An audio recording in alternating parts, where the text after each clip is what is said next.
Hey,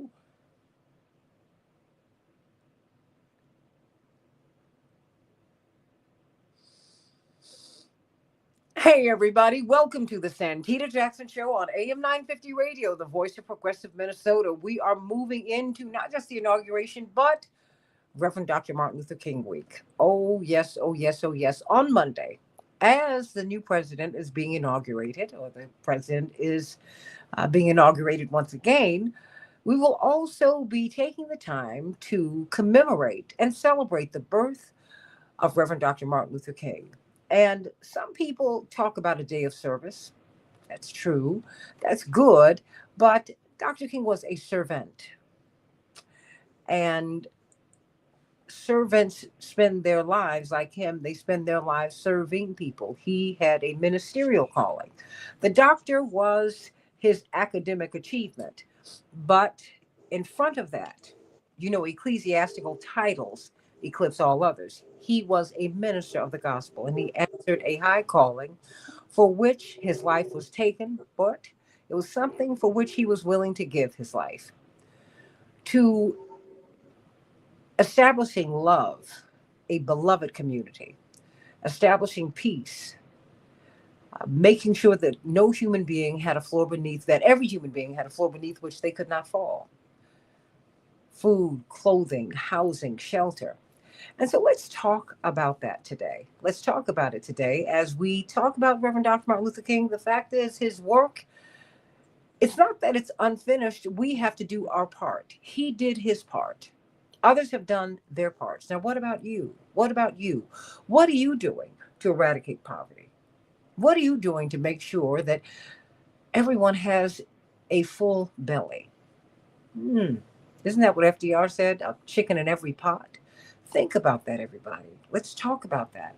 As we are struggling with poverty in ways that we have not seen since the war on poverty was launched 60 years ago. We have had surging numbers that we have not seen, the likes of which we have not seen in 6 decades. Where did we go wrong? Well, Reverend Dr. Martin Luther King did say, as we were amping up our engagement and putting our monies into the Vietnam War, that you cannot war and build a society at the same time.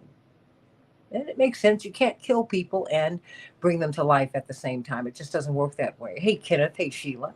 Please, everybody, like and share, like and share. Of course, we are on the Santita Jackson Show YouTube channel, and I'm on Blue Sky. Yeah, that's right. SantitaJackson.vsky.social, and I'm still on X at Santita J and the Santita Jackson and Friends page. That's the only place where I can get friends, everybody.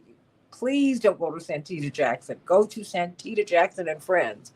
But I'm pleased to bring to you today a brilliant, brilliant young woman who has the most stellar of credentials. She's worked with the Obamas, and now she is head of this brilliant, brilliant, the brainchild, and really it's born from the heart of Sergeant Shriver. Many of us know him as Maria Shriver's father. Many of us know him as Eunice Shriver's husband. But he really is the man who gave us VISTA and the Peace Corps. And he really helped to spearhead the war on poverty, starting in the Kennedy administration. And he spent his whole life continuing to do that, continuing to do that. And so we are very, very blessed to have with us the head of the Shriver Center for Poverty Law. Brilliant lawyer, brilliant, brilliant sister beloved, attorney Audra Wilson. How you doing? Hi, Santita. Thank you so much for having me. Oh, I'm so excited, and I know I just snagged you yesterday. We were talking about something else, but it was something that is connected to poverty. It's housing. There are so many unhoused people in America, and we have more vacant units of housing that are open than we have unhoused persons in America. It's just a tragedy, and it's so incongruous. And we've got food that we throw away while we've got people who are hungry every day. So I need you Yes. to just let's start there because you wrote this brilliant op-ed piece, and if you don't mind, I'd like to start with it. Uh, you said it's a tale of two Americas. Wow. And let me, if you don't mind, put on these glasses because that is where I am. A few weeks before his death, you wrote, in 1968, Dr. Martin Luther King Jr. spoke about the other America to a union group in New York. In his remarks, he condemned the structural nature of poverty, saying, quote, this country has socialism for the rich, rugged individualism for the poor, close quote. He was referring to the societal and systemic factors that contribute to the perpetuation of poverty, like economic inequity, discrimination, and inadequate social safety nets. It was this profound frustration that compelled him to call for a racially unified movement to fight against poverty in America, a country filled with so much concentrated opulence. Indeed, the fight, Attorney Wilson, when they went to Memphis, because as you know, my father was one of his staff members. Many people marched Yes. with him, but my father was on his staff for the princely sum of $75 a week that he Mm. had to raise. Well, and he hired Reverend Clay Evans' secretary, the woman who really built his church, Lucille Conway Lohman, and two of his classmates from the University of Chicago Seminary, Gary Masoni, who's now gone on to glory, and David Wallace. Uh, Two white guys and a black guy and a black woman. I guess they were their own rainbow, huh? So, Yes. and then when they Yes. really gave birth to that, they did their initial work at the University of Chicago on the campus. And part of their practicum as seminarians was to test the housing laws and really to test really the societal structures that kept some people locked into poverty perpetuatively. So why don't you start there? Because you talk about the tale of two Americas, and then you look at it as you look at poverty not as a personal fault, but as a public structure. It absolutely is. Poverty is a policy choice. Let's just start off by there. Mm. It is not a matter of a moral failing. Um, we tend to vilify people who are living in poverty, but this is nothing new. In our society, in other societies, in other civilizations, there has been a tendency to vilify and to blame people for the situations in which they find themselves, as opposed to the societal barriers and societal factors that contribute to poverty. What Dr. King is known for contemporarily, as we reflect upon his legacy, we talk about his fight for against racial discrimination. We talk about unifying people, irrespective of color and creed. But what is less celebrated during this time of commemoration is how fiery he was about economic justice. Mhm. He was extremely strident in his beliefs that this country, it's a divided country. There are truly haves and have-nots, and that is infrastructural. That is not a personal thing. And he Mhm. calls it out because he says to think of a country as wealthy as America, as the United States, to have such this divide between those who have and those who do not have, it's terrible thing. And so he called it out constantly. So I find that interesting. And that was the premise of me writing this piece, because I said, let's talk about some of the really hard hitting things that he did say Mhm. and the challenges that he had for our country, that no citizen should be living the way that you see people living today. When you talk about housing, you talk about hunger. And by the way, yes, there is hunger in this country. It is not Mhm. something that happens in second and third world countries that are outside of our view. There are people who are hungry in this country. I like to think of the quote from Audre Lorde, who says there are no single issue people. There are no single issue lives because people, no single issues because people do not lead single issue lives. Right. So all of these things, housing, healthcare, income, they are interrelated. And if you're thinking about how you're going to be able to address one's situation, like the lack of housing, then you also have to be talking about income supports, because you also have to be thinking that these are people who might be struggling with access to quality healthcare. These are people who are living in neighborhoods that are economically insecure. All of these problems are interrelated. We do not lead single issue lives. And so that is how we approach our advocacy with the Schreiber Center on Poverty Law. We look at the entirety of the person and the challenges that they are facing. and we look at the very specific conditions that have led them to be struggling with these things. The other thing you have to understand in this country is that it is, we're talking about barriers that were erected intentionally designed to marginalize people, and particularly people of color. So American poverty is unique than that of other countries because of it is intertwined with racism. And the sad irony that you see here is that it is because of American racism that the entire country, whites and non-whites, are actually pulled down. It is the reason why we do not have universal health coverage. It is the reason why we do not have many of the social programs that are in place in a lot of our peer countries, especially with comparable GDPs. It's the reason why we all are struggling to have the same thing, because we want so much to keep certain groups of people from getting something else that others they perceive don't have. And so we all end up suffering in the end. Well, it's very interesting. My mother often says, you can't hurt me without hurting yourself. And there Right. is, and I think number one, Attorney Wilson, we have to dispense and dispel the myths about rugged Yes. individualism. And we came here because we wanted to have religious liberty. That was not it. This was a colonial project. Queen Isabella and poor Columbus, the discoverer who got lost, he was coming to raid somebody else's land for treasure. And they ended up getting here to to the northern part of the Americas. And that is what they did. This was never about giving everything to everybody. Whites were indentured slaves, Audra. So Yes. as you say, and it's very interesting that the Shriver Center is focused on poverty law. And tell me, what is poverty law? Because that's not, we don't hear those two terms conjoined often, poverty and law. No, you don't, because what the poverty law is referring to are the systemic barriers that were erected to keep people marginalized. You see these barriers erected particularly as you've talked about housing. Housing is a perfect example of that. We had legalized discrimination in housing sectors.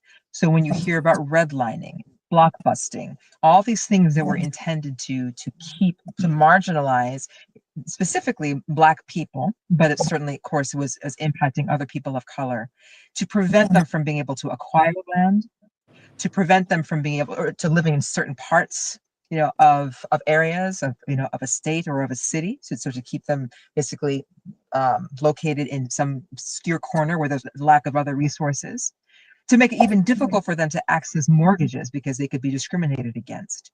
These are laws. These weren't just practices, they were codified practices in law.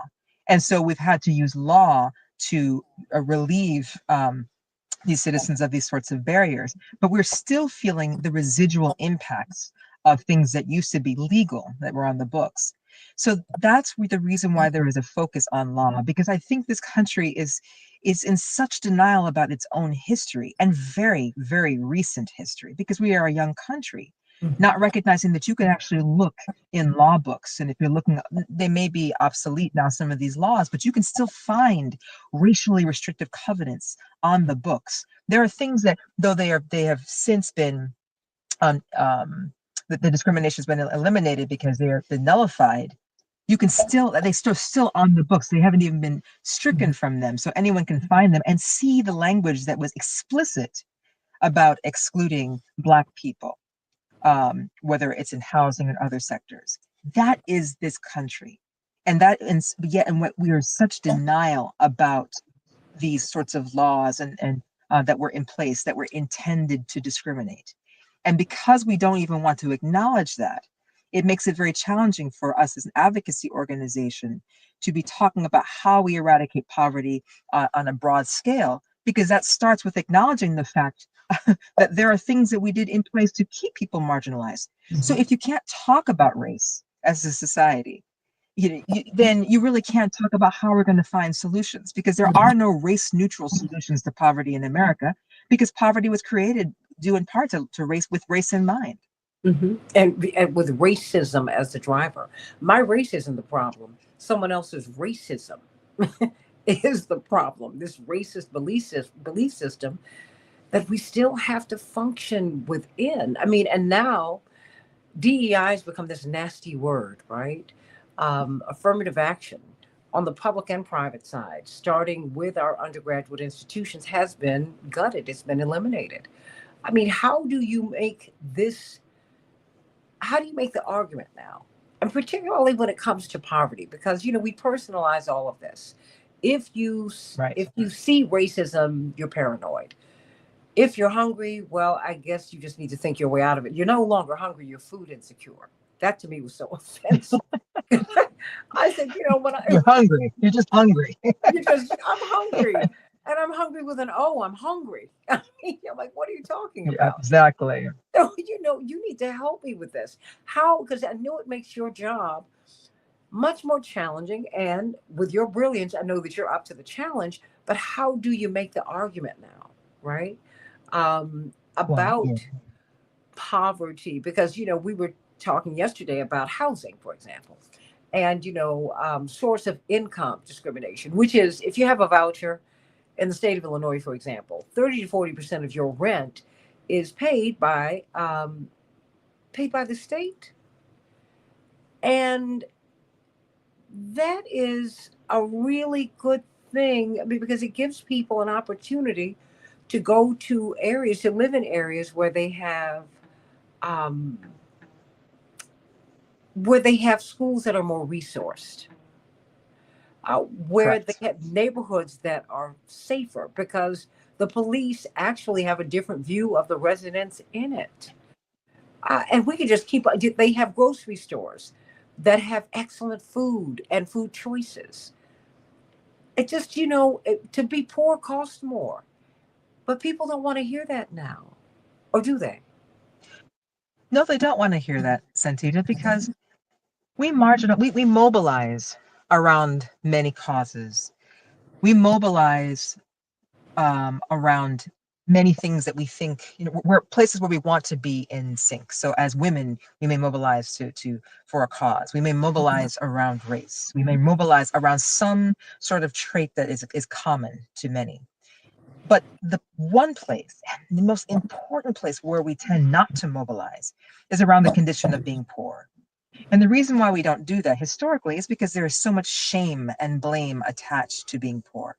Mm. But do understand that it is by design that we try to block efforts for the poor in this country to mobilize. And this has been happening for centuries. You mentioned earlier the concept of indentured servitude. Hmm. So in addition to black slaves, when we talk about white wealth, you're really talking at the inception of this country of white landowners. Okay, so all white people were not the same. You were Hmm. talking about wealthy land-owning white people, but there were poor whites who were indentured servants. They came from Europe. They were the only difference between them and slaves is just how they were able to come. They didn't come in ships and shackles, but they were in fact indentured servants. They did not have the rights and the privileges of wealthy white people. And what was happening at that time is that there was much fraternization between black slaves and white indentured servants. But wealthy landowning whites realized that that was a dangerous thing. You don't want a situation, and you've heard the expression, you don't want the proletariat to rise. When you start to see that people are recognizing the inhumanity of their conditions and beginning to coalesce around that, saying, hey, these are terrible things. They were fraternizing, they were having children, they were interacting. Then that is when wealthy landowning whites began to draw these distinctions. You would see laws that would allow a poor white person who was an indentured servant to be able to beat a slave, even though he or she themselves um, uh, were, very much like one step above being slaves themselves. And so they started to draw these distinctions, these lines. And then later on, you have with President Andrew Jackson, who actually began to remove some of those barriers for voting with respect to owning land. And that was a huge, huge turning point when in this pitting white working class against other working class people in this country.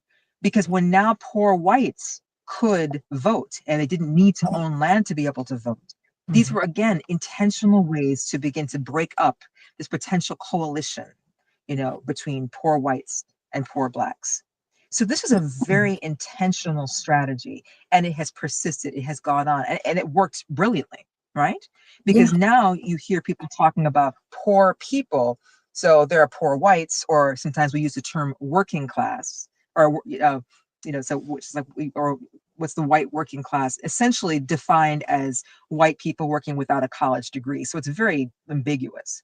And then everyone else. But the fact is, even the incoming president he mobilized a whole class of people, of white working class people, talked about how their jobs were being threatened by immigrants, everything, their livelihood was being threatened, completely exploited race and used fear mongering, right? Because he did not want these people to realize, like, hey, we're struggling too. We're struggling to make ends meet. We're struggling to find affordable housing. We're struggling to have good quality schools, just like everybody else. So what do? We obscure that fact and we start vilifying others. And unfortunately, it worked because you had people who actually ended up voting against their self-interest. But make no mistake, Santita, they are going to get a rude awakening because the very programs that the incoming president has been targeting to eradicate or to reduce participation severely are the same programs that are supporting these white working class people. So there is a rude awakening that people are going to have, which is the reason why we need to continue to talk about this racially unified coalition. We need to talk about the fact that we should never be denigrating or marginalizing anyone, irrespective of race, uh, ethnicity, political affiliation, ideology, none of that. If there are people who are struggling living in poverty, we have an obligation to remove those barriers and to help those people because those are Americans. They are Americans and they deserve, to be supported just like anybody else. So we need to call it out there when we see this sort of fear mongering and other things and the attention to divide people by race. Because what it does basically is it hides the responsibility that our government, our politicians have to supporting their citizens, right? when That's you right. when you pit people against each other, how convenient is it for you to ignore the fact, like, wait a minute, that's your responsibility to be helping for the general welfare of your citizens, not pitting them against each other, having them fight as you sit back and watch. That's what's happening right now. And the oligarchs are driving this. I mean, I think we have to go back to the Boston Tea Party. I'm so glad that you went back in history because it was a multiracial coalition. I mean, the first person killed in the American Revolution was a black man. Yeah. And because he was Yeah. out with his indigenous and white brothers because they said we're getting shafted as workers. And Hmm. if we but go back into our history, we see this. But I have the feeling that we're coming to a time where people are beginning to understand the deceit. I mean, we're getting closer. We're getting closer. It might not look like it, but it's always darkest before the dawn. Because now nobody can afford eggs. Attorney Audra Wilson, she's the Correct. head of the Sergeant Shriver's baby, which was the Shriver Center for Poverty Law. Nobody can afford eggs. Nobody.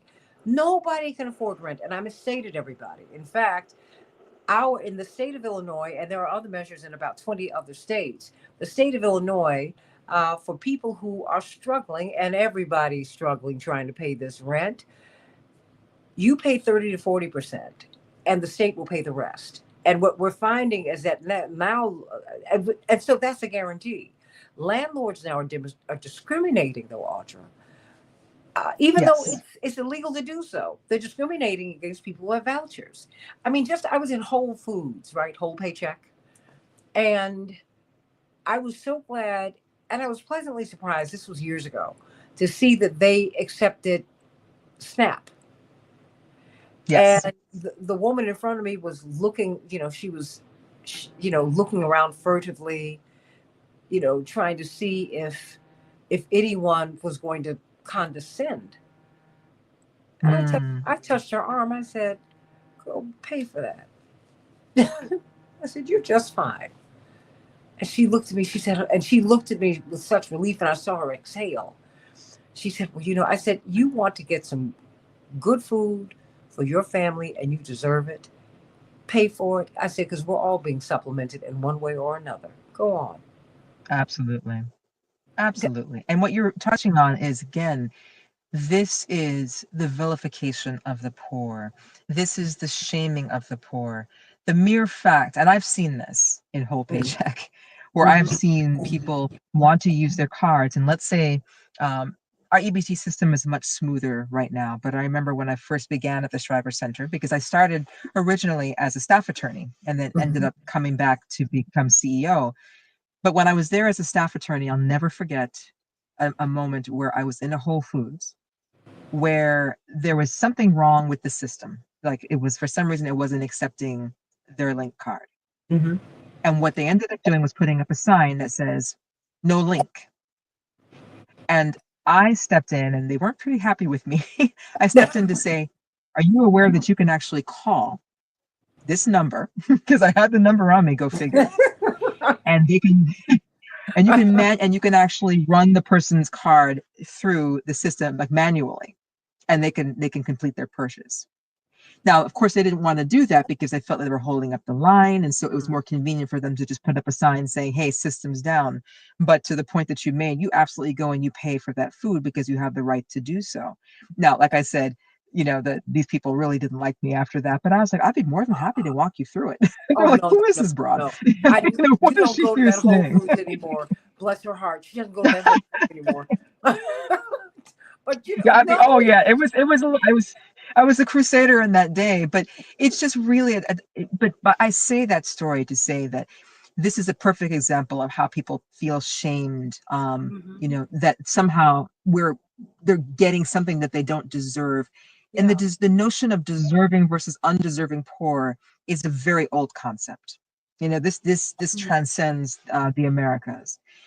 We can see this in many parts of our history, history of other countries, how we talk about people who are poor as some sort of they're a moral failure of theirs, that they are somehow undeserving. And even American social policy or poverty policy is the way it's been crafted as to who is deserving and who is undeserving. So it began with widows, or older people, folks who they determine, like, you deserve to be able to get assistance because it is not the fault of yours that you find yourself needing funds. But everybody else was considered to be undeserving. And Yeah. so you can see the more punitive nature of how we would apportion funds. Contemporarily, now we see adding sorts of work requirements and all sorts of hoops and obstacles for the families who are struggling, living at or just slightly above poverty, to be able to get assistance. That punitive nature of this Mhm. still comes to the core of feeling as though you don't deserve this. You really don't deserve it. So we're not going to make this easy for you. But ultimately, Santita, and what your listeners have to understand is that these sorts of policies end up hurting everybody, Mhm. irrespective of race, ethnicity, religion, any sort of category you can think of. If you haven't read this book, I would tell all of your readers to read Heather McGee, The Sum of Us, Mm. and the SUM of us. How American racism, has basically caused American racism is the cause of a lot of the challenges that we have as a country. Because in that book, we show, or she shows, not we, but she shows how the policies that we have meant to marginalize certain groups of people end up keeping everybody down. And it goes back to what I said earlier. If I don't want you, Santita, to have some benefit that I think that you might have or an advantage over me, then I would sooner make sure that neither one of us have it. But at the end of the day, neither one of us have it. So how are we really benefited from this? And so she exemplifies this if on the cover of her book of a public pool. And the analogy she uses is that in the height of the civil rights movement, the height, but the middle of the 20th century, when you had public pools that were segregated, When pools had to be desegregated, you would have communities that would do everything possible to not allow Black children, Black people, and families to access those pools. And they went so far as to drain them and to Mhm. cement them, right? So that they could not access them. But then you're talking about communities that were economically, they were moderate income. So now no one had a pool. But even worse, what started to happen in subsequent years is that there'd be these closed communities, country clubs that might open pools. But you'd have some of those same people who couldn't afford to go in there. I'm not talking about the Black people, I'm talking about white people who Mhm. couldn't afford now the country club pool. So, what was the result of trying to block access because we don't want these people in our pools? Now, nobody has a pool. No one can go swimming unless you have lots of money. And the community has lost because of it. And Heather McGhee went so far as to say that when she was interviewing folks for her book, and she went back to some of these communities where you could see where the pool used to be, but it's all green and covered up. Mhm. You had people who are older now who would scratch their head and say, I vaguely remember that there was a pool here, and just that Mhm. sad irony. And they would sort of be wistful and thinking about the fact, like, yeah, there used to be something like this, and not realizing the history that had taken away that pool. It was American racism, but everybody in that particular community lost. And so, if you extrapolate from that, this is what happens with America. This public policy that tries to marginalize poor people and keep them Mhm. from accessing benefits.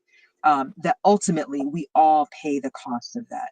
And that's the takeaway that I think it's important for listeners to have. We're talking with attorney Audra Wilson.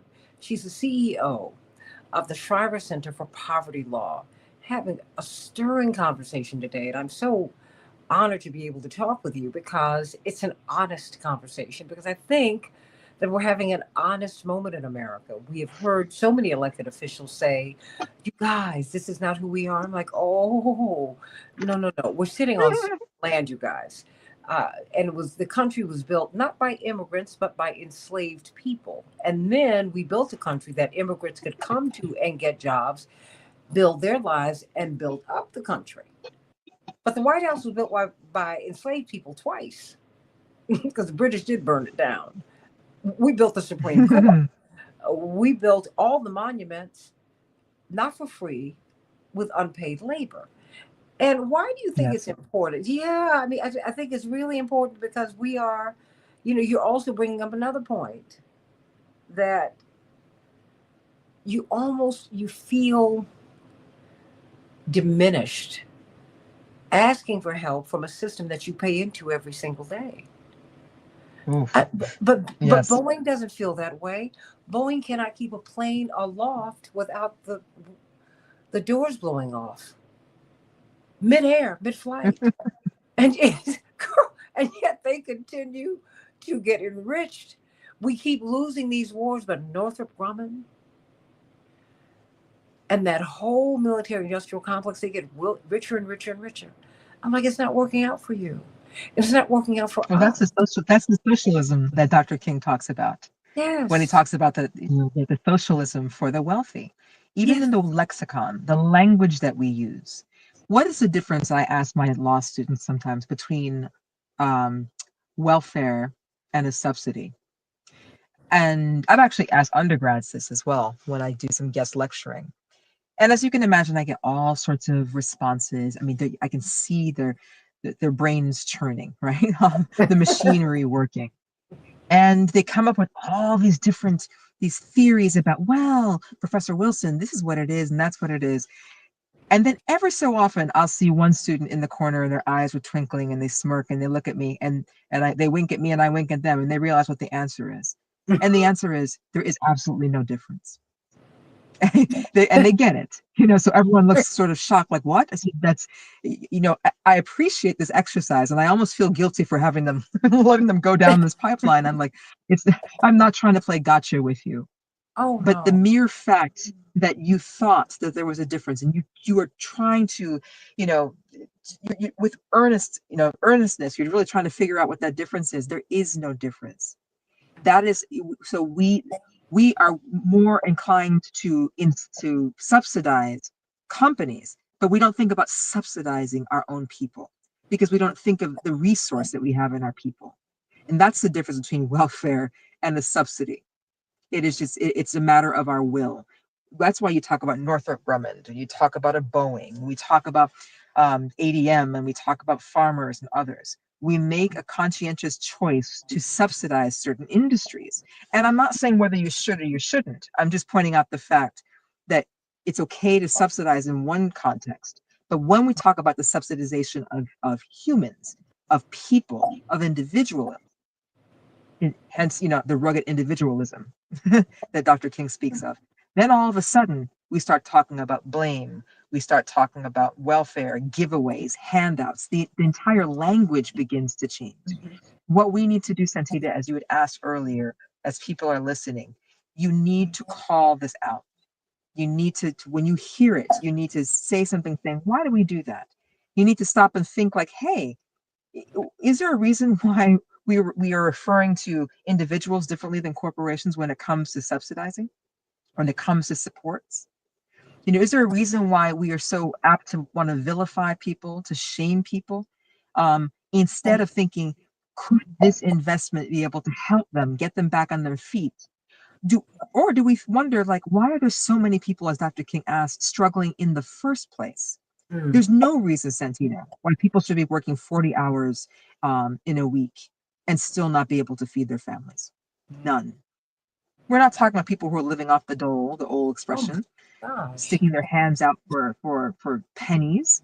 You're talking about individuals who are working sometimes multiple jobs to make ends meet, and yet they don't have paid time off. There are only 14 states where there's actually mandated paid time off, which I think many people don't even realize. They're struggling to pay for childcare. They're struggling with transportation. All of that on top of inflation, where you're seeing the price of goods and services that is rising. The price of gas, which has sort of stabilized recently, but still gas generally is much higher than it used to be. Imagine what people are dealing with, and still we want to blame and put blame on them as being a certain kind of thing where this was not the case. So, but how do we get around this? Because now I think we're reaching, if you will, a boiling point.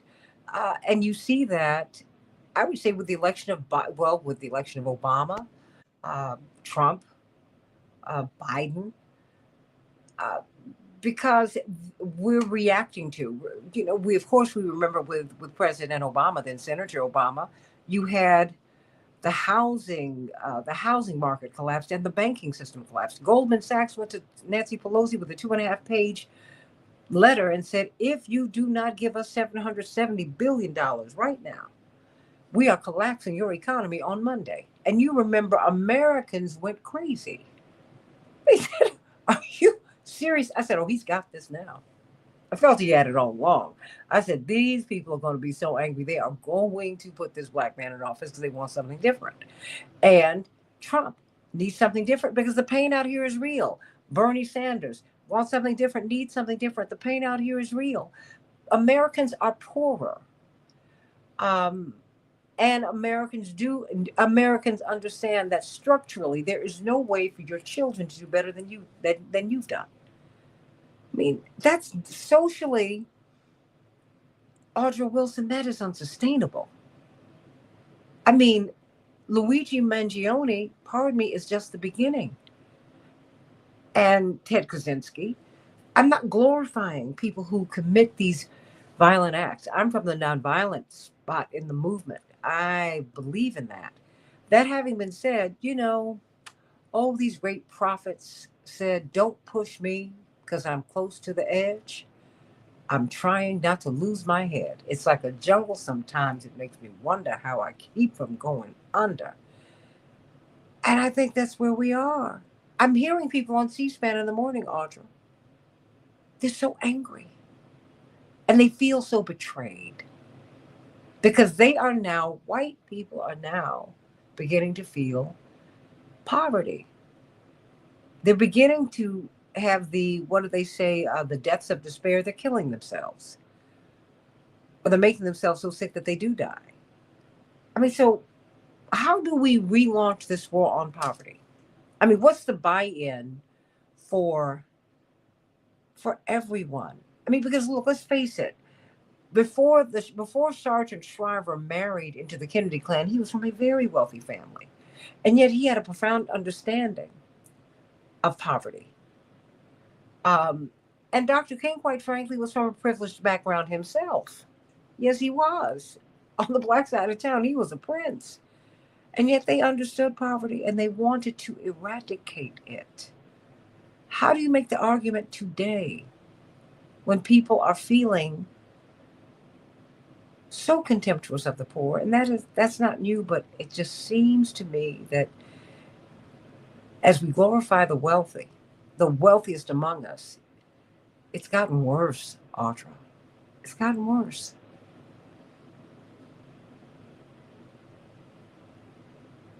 Audra? Ooh. Well, everybody, what do you think? You tell me. I mean, how do we move this needle forward? How do we move this discussion forward? We have to do it because we have more people, we have more open units of housing than we have unhoused people, than we have homeless people. Something about that doesn't make sense. And then when we move the poor into housing that is decent, that might even be very nice, luxurious by some standards, many of us become angry. And I understand because black people have not gotten our 40 acres and our mule, and we should demand that. We do need reparations, which is restoration. That's what we do need. We need that. But I think we're making false choices here, or we're being forced to, we're being asked to do that. The rich get richer, and no one asks them those questions about how they get richer and how they feel entitled to do that. But if someone needs a crust of bread and such, we rake them over the coals. Think about that, everybody. Think about it. Think about how we approach people who are in need. They might not even be poor, they might be going through a bad time. But many of us, most of us in America are a paycheck away from economic insecurity, or two paychecks, or three away from poverty, or an illness away from bankruptcy. You can just keep on going with this. Audra, are you there? Well, we'll get her back. But think about that, everybody. Think about how my brother, former Congressman Jesse Jackson Jr., said something that was so true. He said, look, we're the best dressed poor people in the world. The best dressed. The best dressed. Think about that. Americans are struggling. We really are. How do we change things? Think about that. And now is the time to do that. Now is the time. Now is the time. So you tell me what your thoughts are. Reach out to me right now, Mike and Bernadette. You said, Gregory, you say we have to exert pressure at both the local and congressional level. And you know what? You have to start also boycotting these oligarchs, these companies. I'm doing more research on this, but I've been finding out about the California wildfires, and everyone is getting on Mayor Karen Bass and Governor Newsom about the things that they said that they did not do, the preparedness that they had not put in place. Now, let's be very clear. She walked into office trying to deal with a raging problem of homelessness. Think about that. I mean, she was dealing with that. California is too expensive for many of us to even afford. And yet we find that there's a billionaire couple who have first right of refusal on the water in Los Angeles. Yes, you heard me right. Whenever you see pistachios, the wonderful company, and pomegranate water and all of that, whenever you see that, guess what? It's the Resnick family. They have first right of refusal on water in Los Angeles.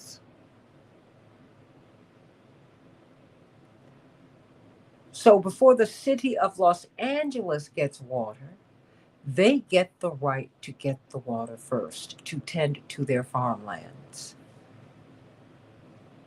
Have you heard of anything so outrageous? Oh, yeah, we'll be talking about that in the coming days. But we gotta think about that. AW, you said you think that the agricultural industry in California And the issue of water policy and pistachios is a way to understand your point on socialism for the wealthy. Absolutely. And we're going to talk about that in the coming days. Audra? Yes, can you hear Oh, me? oh yeah. Girl, you just made me stop going on talking about pistachios in California and the Yeah. water. Oh my Oh, gosh. Is that crazy? oh, it is. We had a little technical difficulty, but fortunately I was able to hear kind of what you were talking about. Me But I running just want my to mouth. back up. Well, no. You were raising very important points, and where we, for some reason, we had a technical difficulty. You talked explicitly about what we basically, where do we go from here? That I want to make sure your listeners know that there is effort underway when we talk to have that multiracial coalition Yeah. that Dr. King dreamed of. When you started the conversation by mentioning the speech that he was giving to a union group in New York, and talking about this, rugged individualism and socialism for the wealthy. That was a speech that was given in anticipation of the launch of the Poor People's Campaign. Yes. And the Poor People's Campaign of Dr. King was essentially intended to do what we talked about at the top of the hour, and that is, how do we mobilize those individuals who are living in poverty, irrespective of race and ethnicity and religion and political ideology? If people are mobilizing, they're coalescing around the condition of living at or near poverty. And so, and unfortunately, he was assassinated, a very short time thereafter. Oh yeah. But the idea of the Poor People's Campaign is still alive and well. And you have Reverend Dr. William Barber II, who is now the co-chair of the new Poor People's Campaign, and with the intention of doing just that, building that multiracial coalition that we talked about. Hmm. I think you also said that so that people realize that as much as we try to vilify the poor, understand that we're digging, you'll hear more of this rhetoric because more people are, go figure, I'm going to use this term intentionally, woke. Particularly, a lot of poor white people are realizing, like, hold on a second. I hear a lot of the jargon. I hear a lot about this. I know I'm being told that immigrants and these other people are my enemies and they're the reason why I'm in this condition. But they're also starting to realize, like, but wait a minute, is that really the case? And I dare say that when this administration is installed in a few short days, you're going to notice very quickly some of the promises that they've made to these people, they're going to start to just basically fall by the wayside. And so it's important that we continue to have these conversations and elevate these discussions to say, hey guys, keep your eyes and ears open, because now you're going to see this hypocrisy. It will be exposed. This was a ruse to be able to get to garner votes. But the truth of the matter is, Donald Trump is not worried about poor people, whether they're white or otherwise. He will step on and use whoever he needs to use in order to consolidate that power. He wasn't thinking about any white people or poor people then, and he's not thinking about them right now. And so the sooner people will understand that we need to be thinking about those who are struggling the most, it is that the notion of a rising tide lifts all boats, that then the sooner we're going to be able to really force the hands of our policymakers to say, hey, there is no justification whatsoever that so many Americans are struggling. And I want people to understand how many Americans we're talking about. Oh. You have, if you're using the official poverty measure, you're talking about over 38 million people who are living at, if we're looking at the official poverty line, but there are 49 million more people who are just above it. That's right. Okay. We have over 12% of our American population are children who are living in poverty. That is unconscionable. To be one of the greatest nations in the country, as we talk about making America great again, that makes it even more jarring to think that nearly a third of the American population is is is living at or slightly above um, poverty, that poverty rate, that they are only a check or two away from financial ruin. That is the reality we're talking about, and that transcends race and ethnicity. Mhm. So your listeners need to understand to not fall for the old-fashioned okey doke. Oh my Don't God. fall for that. Don't be told that someone tell you that these are your enemies and it's immigrants who are taking your jobs and ridiculousness about black jobs and whatever. It is a farce. It is false. this American working class of all races have been struggling mightily for a long time, and unnecessarily so. And that includes many of you who are listening right now who want to believe that it's not me, it is you. And the sooner you recognize that it is you, and that you need to be demanding certain things of your lawmakers, to not hear all the rhetoric and the blaming and the finger pointing and the shaming and the vilifying, but to actually have them say, what are you going to do to make sure I have a good paying job? You don't stop short by saying company X has, we hire company, our company X makes jobs. Because Santita, it's not just about a company that can make jobs. I can make a job. I can hire somebody right now and pay them $7 an hour.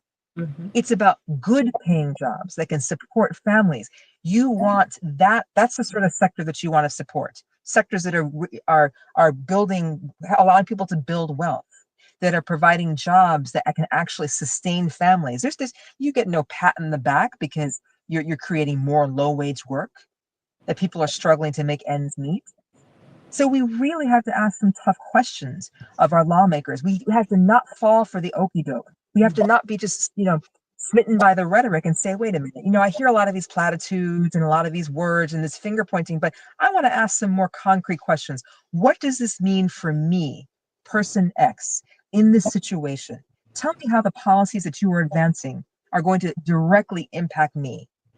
And I mean, and a real conversation, and not just sort of platitudes about look how strong the economy is. No, ask specific questions about your own condition, and to ask your lawmakers, tell me what are the things that you are proposing that will help me directly, and show me some examples of what you've done before to implement policies that are helping folks who look like me. And when they can't answer it, then you've got your answer right there.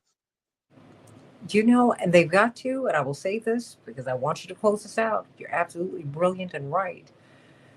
Kamala Harris was on a winning path when she talked about price gouging. Those, her ads about price gouging tested through the roof. It was her team that told her to pull back. She'd offend because she'd offend the donors. What? Oh gosh. Oh no. I mean, and that happened. That was friendly fire. And then I hope Yep. that Reverend Barber goes to Resurrection City because after Dr. King was killed, and there was a fight within Reverend Dr. Martin Luther King's staff. My father and mother were part of the James Bevel wing, which was the young, rebellious, crazy wing of Dr. King's staff. Because of course, having the children protest and all that was part of the genius of Reverend James Bevel and his then wife Diane Nash Bevel. Um, they resisted going to Memphis. It's not that they didn't care about these garbage workers, but they had gotten Cesar Chavez, Dolores Huerta. Mm-hmm. I mean, they had gotten these people from, the nuns, people from the Catholic community, Jewish community, black, white, brown, yellow, red. I mean, they were building this coalition, and Reverend Bevel and my father and C.T. Vivian and a few others were like, we need to keep on going because we have got so much momentum. Because what they were planning to do and what they ended up doing was having a sit-in they erected a tent city on the mall. They said, we are going to stay here until poverty is eliminated. And I think, they did something like that in the 20s or 30s as we were in the Great Depression. And we've got to revive that because you have to sit there. And then my father took everybody into the Senate dining room. They took hundreds of people and they walked right through the line, got all this food. They said, who's going to pay for it? He said, you all will. Let's go. Everybody eat. It's going to take those kinds of, because he was the mayor of Resurrection City. And we need to have that. We've got to do that today because I think that things are so dire. But when I hear your voice and when I hear your passion and really your skill, I feel so good. I know that not only will the struggle Oh, thank continue, you. but oh, yeah, the struggle continues, but victory is certain when you continue the struggle. We all heard that when we were in college. Oh, Yep. the struggle continues. No, no, no. Victory is certain when the struggle continues. That's the other side of that. Yeah. And so when I hear you, Yes. Wilson, I know that we are going to win. My father said if we're guaranteed to lose if we don't run, if we don't fight, but we just might Yep, win if we do. And you know what? Every time absolutely. we fought, we've won. What do you want to say to close us out as we are actually celebrating the birth date of Reverend Dr. Martin Luther King? He would have been 96 today. To think 96. he was killed at 39, everybody. 39, that was it. Audra, Yeah, what say you? I would say you'll recognize these words about keeping hope alive. Oh, I would I would remind everybody, to talk about being each other's, my I am my brother's keeper. yes. And I would just remind people that our fates are tied together. As much as we don't want to think about that, our fates truly are tied together. So you need to be as concerned about those who are the lowest among us, right? And so I think to the extent that people recognize that we can't talk about prosperity in this country without thinking about those who struggle the most, there will not be prosperity for all. So that's what I would ask people to just remind themselves of that. Well, I hope that you will consider this show to be your home because we need your voice. Yes. And this platform to me is for people like you who have so much to say and who are doing so much. And I just thank God for the work that you're doing. Thank you, thank you, Thank you thank for this opportunity, Santita. Thank you so much for this platform, and thank you for your listeners. I appreciate just the opportunity to talk about this. you. Well, it's your home. Told you, you got to come back. You're going to I regret will. this, Audra Wilson, everybody. I Attorney will. Audra Wilson. She is the CEO of the Sergeant Shriver Center, the Shriver Center for Poverty Law. Oh boy, she is not going to be happy with me. But you know what? And what did you say? AW, I think he's falling in love with you. Said Professor a beautiful, calm speaking voice. And I bet you she doesn't put you on the curve, my friend, but I ain't mad at her. We love it. She's absolutely brilliant. And she'll make you want to go to the class. I'm not mad. I'm not mad. AM, Good. Take the class. that's right. Thank you for the class. AM 950 Thank Radio, you. the Santita Jackson Show. God bless you, everybody.